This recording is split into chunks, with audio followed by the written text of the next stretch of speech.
boobu ba tey maa ngi koy wax man je ne suis pas surprise moo tax je ne suis pas très sonnée lu ma xaaroon la ba ñu commencé pour étouffer ñu dañ commencé ci wàllu fiscalité bi on a tenu par une simple note du Premier ministre ñu annuler tous les contrats et conventions signés, geler tous les paiements des créances dues aux médias nit ñi di supporter. On a tenu. Maintenant, l'étape ultime, c'est que c'est un ministre dans une profession libérale qui va décider de qui est média ou pas. xoolaat leen liste bi am na ñu ci boolewul ñu ne duñu média mais am na ñu ci nekk duñu ay média ay tribune la yoo xam ne elles sont au service d'un parti politique di leen defaral seen communication di leen xeexal di leen attaquer seeni adversaire ñooñu mën nañu exister mais ñun ñi nga xam ne dañoo nekk dans une profession mu nekk ci suñu deret mu nekk suñu passion on a tout donné pour mën a exprimer wu à travers des plateformes audiovisuelles on a tout donné nga ne ñooñu existé wuñu je l'ai dit et je le répète et après quand je dis ça on me dit non bul wax loolu boo waxee loolu dañuy gis nga fii Sénégal lu nekk gis nañ ko fi Sénégal lu nekk combat la ñoom fa la ñu nekkoon te dañoo dissoudre seen parti seen parti fan la ñu nekkoon dans l'opposition ils se sont armés de foi ils se sont battus et ils ont été récompensés pour leur combat gis nga foi boobu habité woon leen na leen leer ne muy man ak samay morom foi boobu moo ñu habité te man sama foi elle reste inébranlable man bugguma nekk ministre bugguma nekk DG bugguma leneen je veux exercer ma profession et je veux l'exercer librement ku ma tegaloon beneen poste ma ne la bugguma li may def moo ma gënal loolu nag mbëggeel la c'est une passion la passion elle est folle elle est irraisonnable pour vivre sa passion yéen ñëpp ay nit ngeen regardez un peu de quoi on est capable nga bëgg nit mënoo dund ak moom gis nga lu mu lay jaral ñun passion boobu la ñu am pour le journalisme il faut que le ministre ak son équipe comprennent que li ñuy mañe du rek des choses matérielles li ñuy mañe y a une forte dose y a une grande part d'immatériel une grande part du matériel bu ci nekk boo xam ne boo koy mañe da nga ko war di mañe avec précaution parce que tu touches à la passion des gens tu touches à l'amour des gens pour un métier tu touches au sacrifice suprême ñenn ñi fi toog ñëpp yor ay entreprise de presse koo leen ci jëloon mu lay raconter sa tranche de vie les gens comprendraient que lii du xaalis parce que da nga koy yor muy metti nga gàddu mu naqari nga gàddu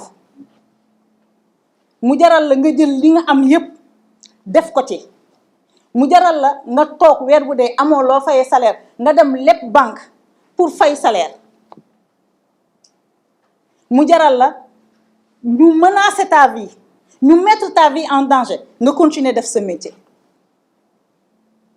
donc boo xoolee mbir nit di ko def mu jaral ko li mu ko jaral yépp boo ciy jël décision danga ko war a teg ci yoon encore une fois nous ne pouvons pas être contre la régulation du secteur ce secteur a besoin de régulation au début quand le ministre parlait honnêtement dama naan mais pourtant li muy def nii lu baax la mais mënoo ñëw dans un secteur nga ñëw teg des actes après bi nga paree moi j'ai l'impression man je ne suis pas surprise que depuis boobu ba tey depuis 8 mois li ma daj yépp lu ci tegu du ma bett mais nag encore une fois nous avons opté pour une vie de combat. C'est un combat. Et c'est un combat qui va être mené. Luñ ci góobe gar ko. Luñu ci góobe gar ko. Parce qu'il est question de la passion des gens. Parce qu'il est question d'un choix existentiel boo xam ne dañu ko def ne man journaliste laa bëgg a nekk. Man su ma bëggoon nekk chargé de communication au palais de la République ma nekk ko. su ma bëggoon nekk leneen ci réew mi ma nekk ko. Journaliste laa bëgg a nekk. Ma teg média bëgg a exprimer wu librement selon mes choix et convictions. Ñu xëy par une simple note un ministre ne non yow bokkuloo man kenn mënu maa tere bokk ci espace médiatique au Sénégal dama koy wax sama baat ci kaw. Ce n'est pas de la défiance man conviction laa koy waxee dëgg nag pour mu jib day metti te loolu yëpp xam naa ko. Heureusement que je suis préparée à tout ça. Dëgg pour mu jib day metti waaye dëgg dina am. Cette décision-là dinañu ko attaquer pour abus de pouvoir. Mais le vrai combat, c'est le combat pour la démocratie et la liberté de la presse. Boobu ba tey ñu ngi leen koy wax. On nous disait que liberté de la presse menacé wul parce que amul journaliste bu ñu jàpp. Non, waxoon naa ko fi dernièrement. Menacer liberté de la presse du rek jàpp journaliste. Menacer liberté de la presse bokk na ci violence verbale ak physique parfois bi ñuy xëpp ci yenn journalistes yi ak yenn médias yi.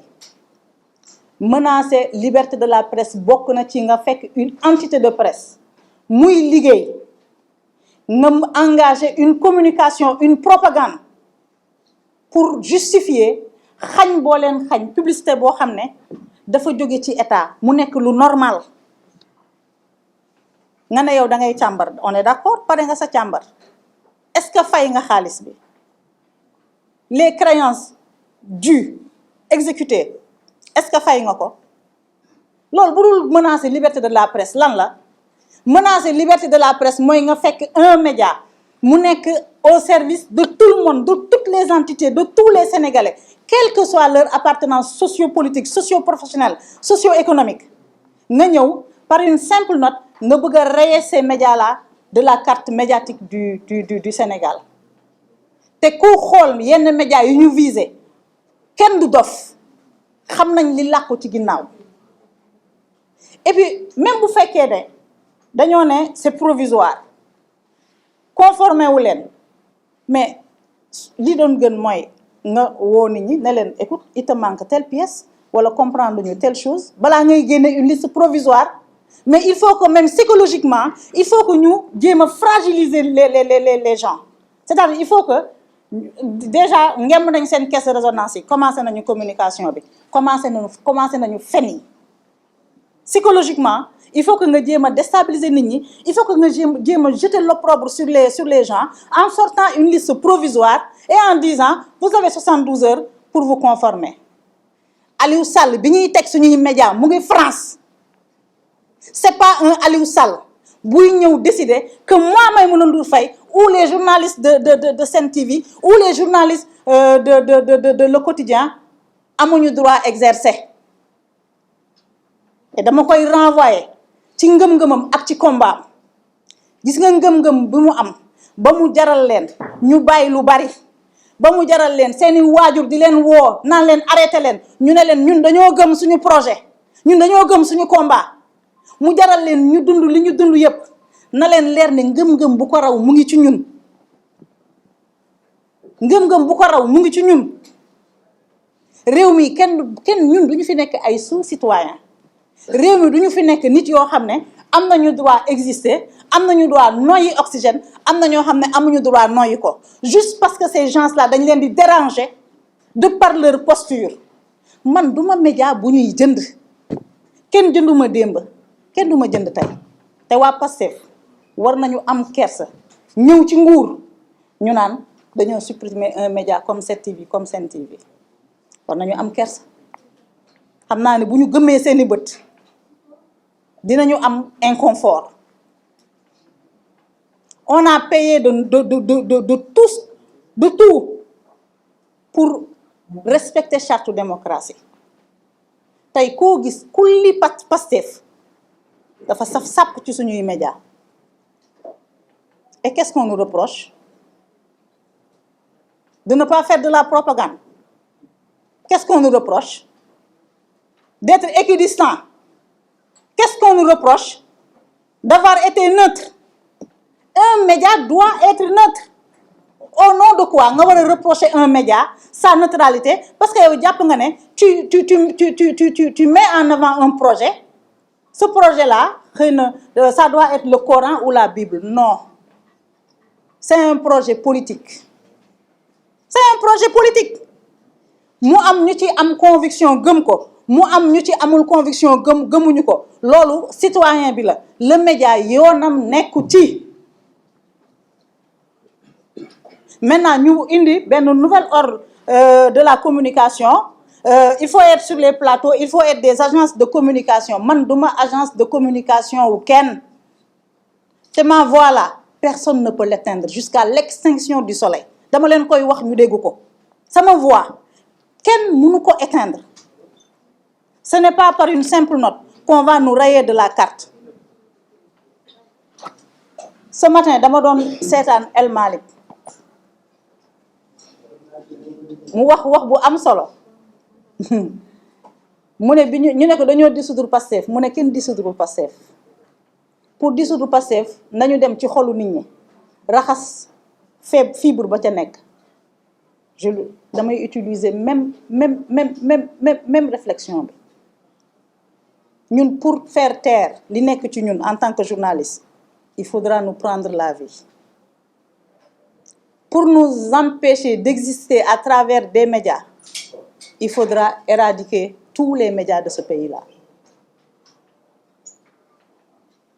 Pour enrayer de la carte des médias non médias il faudra aussi nga def ko nga dem ci xolu sénégalais yi ko bëgg di ko seetaan nga dindi ci mbëggeel biñ ci am.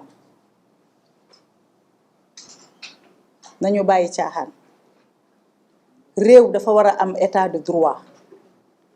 Mënuloo ñëw nga fekk des entités qui existent nga bëgg a remettre en cause seen existence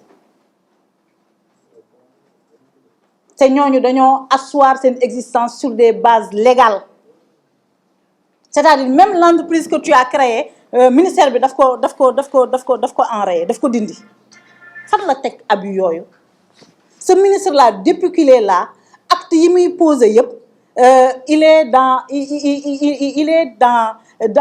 ci wàllu boddi konté nga ñëw tu promeus nu mu tudd benn ay entité média bu ñu waxee nga ne convention des jeunes reporters ñu ngi leen di jaajëfal dugg na fi génn na fi tu ignores le patronat di promouvoir ñeneen te ay ñu ne mu ne ma ce matin moom mu ne ce matin bi muy def loolu def ci ànd ak ñoom Corée ak ñooñu nañu jël seen responsabilité Mamadou Thior laay waxal na jël ay responsabilités am te mu xam ne Daouda Mine il a la commission nationale de la carte de presse mais ñoom ñoom ñi Corée nekk ci entité boobu nañu jël seen responsabilité.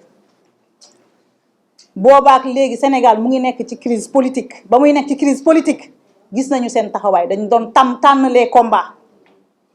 Ils s'en sont pris à des professionnels et pourtant tous les jours des gens qui n'ont pas le droit d'exercer ce métier-là ñu ngi nekk ci dans des tribunes di wax lu leen neex di def lu leen neex di attaquer ay góor di saaga ay nit kenn régulé wu leen correct waxu ci. Des médias certains médias bu ñu amee jafe-jafe des médias yoo xam ne correct mosul taxaw def leen la leçon par rapport à leur éthique et à leur déontologie correct day noppi.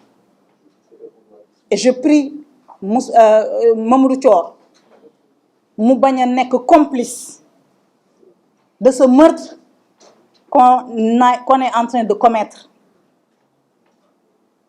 Parce que taxawaayam parfois moi ça ne me rassure pas. Nan nga mën a nekkee dans une commission ñu jël cette décision unique là dans une commission yow nga nangu ko. Le ministre daf leen engagé nañu jël seen responsabilité. CORED c'est un tribunal des pairs mënul remplacer le patronat mënul remplacer le SYNPICS. lu ministère bi di daf ko ci yóbbaale xëy na ministre bi dafa jàpp ne ñoom ñoo ànd et que ñoom ñoo bokk gis-gis. Des non pratiquants mënuñu ñëw décider pour des gens qui pratiquent et qui connaissent leur métier. La non-conformité, c'est par rapport à quoi? Par rapport au code de la presse. Nañu génneel les dispositions du code de la presse yi nga xam ne dafa éliminer ces médias-là. Moi, j'aimerais bien que ñoom ñu communiquer sur ça. Au même moment où ils ont sorti la liste, mënoon nañu génne la liste des autres médias pour non-conformité et puis ñu joxe les raisons. Mais man, à mon âme et conscience, lenn rek laa jàpp mooy ne y a un agenda qu'on est en train de dérouler mais c'est peine perdue. Dafa am agenda bu ñu nekk di dérouler. Agenda boobu ba ca cëppaandaw la. Ils vont choisir les médias qui vont exister, qui vont parler. Ils vont choisir les journalistes qui vont exercer, qui vont parler. Toutes les voix discordantes, ils vont les faire taire. waaye nag c'est ñàkk xam Sénégal. Sénégal ku fiy jéem dictature de la pensée da nga desee xam l'histoire de ce pays-là. Sénégal ku fiy jéem restriction de liberté da nga desee xam l'histoire de ce pays-là et de ses citoyens. Sénégal ku fiy jéem injustice da nga xamul. te nit mënuloo ñëw nga dénoncer des injustices yow nga ñëw nga yor tous les pouvoirs nga bëgg a dérouler les pires injustices. Amul sens bokkul ci ngëm-ngëm bokkul ci conviction. Dès aujourd'hui les décisions seront attaquées. Je disais la dernière fois qu'on est dans un combat de corporation. Man mën naa xeex sama xeex de et j'ai les moyens de mon combat. Ku ci bokk ak ku ci bokkul jàppal ne bokkaguloo ci mais boo taxawul ci ñoom nu ñu bëggee xamal ne sa bés mu ngi ñëw. Cette affaire, c'est un affront orchestré, perpétré par le ministère de la Communication et ses hommes. Mbiru revanche mu ngi ci, soxor mu ngi ci, cynisme mu ngi ci, sournoiserie mu ngi ci. Sournoiserie mooy boo defee sa forfaiture ba pare nga takk say kees commencer di attaquer. Moi, je suis insensible à ça. Depuis le temps que je suis dans cet espace-là, lu nekk gis naa ko.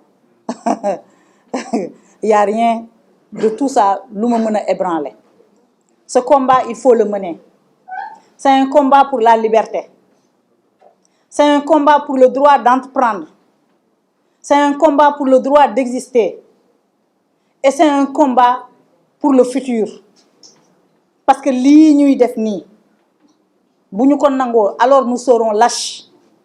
Moi, je ne suis pas une lâche.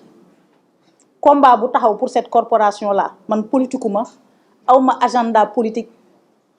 Je suis insensible à kan moo yor réew mi kan moo yorul réew mi bu ko sénégalais yi tànnee Sénégal je respecte le choix des Sénégalais. Pendant la campagne, on a mis en berne nos activités. Parce que nous, contrairement au ministre de la Communication, nous faisons dans l'élégance. On n'a pas voulu continuer sur une activité de protestation et de revendication que nous pouvons utiliser politiquement contre le pouvoir en place ou que ay nit mëna japp né dañoo am agenda. C'est pour ça qu'on a perdu beaucoup de temps. Campagne bi jeexna. Nu golo xam booté doomam. Ku japp né tu n'es pas concerné, tu peux ne pas te battre. Ton tour viendra. Mais sur le principe, même si je figurais dans cette liste-là, je mènerai le combat. Sur le principe. parce que mënuma nangu ñuy restreindre la liberté de la presse, mënuma nangu ñuy restreindre la liberté d'entreprendre d'un Sénégalais ou d'une Sénégalaise. Et il est question de ça. Il est question de faire taire des gens. Il est question de décrédibiliser des gens. Il est question d'éliminer des gens. C'est un processus qui a commencé. te na leen leer ne jeexagul.